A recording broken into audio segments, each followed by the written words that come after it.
Friends, మీకు ఈ video నచ్చితే లైక్ చేయండి. శోభనానికి ముందు ఆడవలసిన ఆటలన్నీ కూడా ఆడిపిస్తూ ఉంటారు. ఇంతలో అక్కడున్న బంతి ఆట ఆడిపిస్తే ఇంట్లో ఉన్న వాళ్ళందరూ చాలా సంతోషంగా వాళ్ళిద్దరిని చూస్తూ ఊరుకుంటారు. ఇంతలో అక్కడున్న సత్య మాత్రం చాలా కోపంగా సంజయ్ వైపుకు చూస్తూ ఉంటుంది. ఇంతలో అక్కడున్న సంధ్య మాత్రం సంజయ్తో ఆ బంతి ఆట చాలా సంతోషంగా ఆడుతూ ఉంటుంది. అది చూసి ఇంట్లో ఉన్న వాళ్ళందరూ చాలా సంతోషిస్తూ ఉంటారు.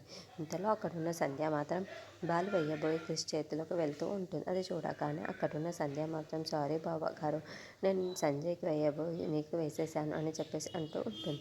ఆ మాట వినగానే అక్కడున్న క్రిష్ మాత్రం పర్వాలేదులే మరదలా, అంతా నేను చూసుకుంటాను కదా, నేను కూడా ఆడాలి కదా, నేను ఇలాంటివన్నీ మిస్ అయ్యాను అని చెప్పేసి అక్కడున్న క్రిష్ సత్యకి విసురుతూ ఉంటాడు.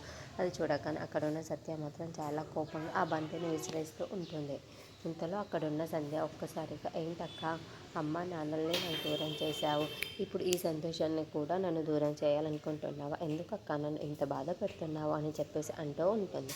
ఆ మాటలు వినగానే అక్కడున్న సత్య అయితే ఒక్కసారిగా షాక్ అయిపోతూ ఉంటుంది. ఇంతలో అక్కడున్న సంధ్య మాత్రం, అవునక్క, ఇంతవరకు నన్ను బాధ పెట్టింది చాలదా, ఇంకా నన్ను ఎందుకు బాధ పెడుతున్నావు, నాకు పెళ్ళి కూడా అయిపోయింది, నా భర్తతో నాకు సంతోషంగా ఉండనివ్వవా అని చెప్పేసి అంటూ ఉంటుంది.